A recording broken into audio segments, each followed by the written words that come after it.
Today, the Williamson County Commissioners are set to vote on an incentive package that would give Apple tax breaks on its new campus. Pretty big tax breaks. The tech giant announced that it will expand its operations in North Austin. Last week, they made that announcement, and this morning, our Candy Rodriguez is live to break down, Candy, the potential deal between area leaders and Apple. Good morning.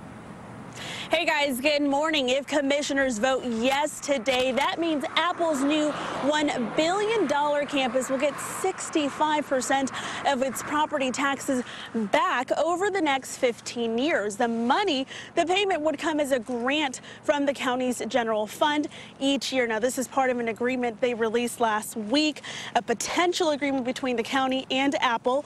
In return, Apple will have to invest $400 million in its new campus and add 4,000 jobs throughout the next 12 years. It expects to eventually hire 5,000 people. Williamson County officials say if approved, the incentive deal would begin when Apple hires 700 people.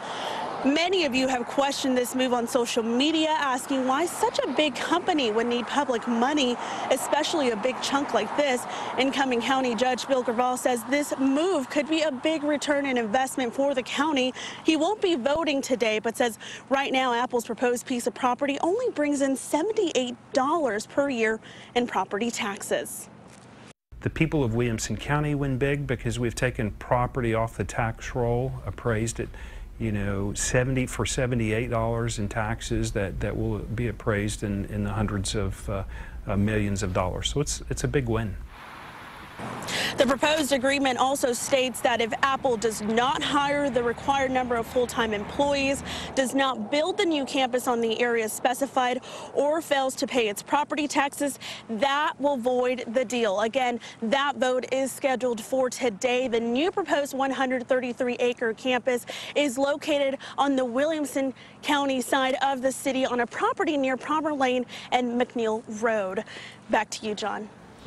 All right, Candy, thank you very much. Travis County approved a similar tax deal for Apple's original campus.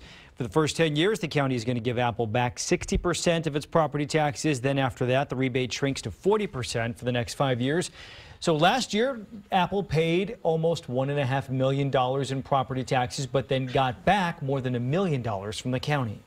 Well, we also contacted the city of Austin, which said it does not have an economic development agreement with Apple for this new campus. They did, though, with the original campus, an estimated worth of $8.6 million at the time. Apple committed to invest more than $300 million in the buildings, the machines, and the equipment over 10 years.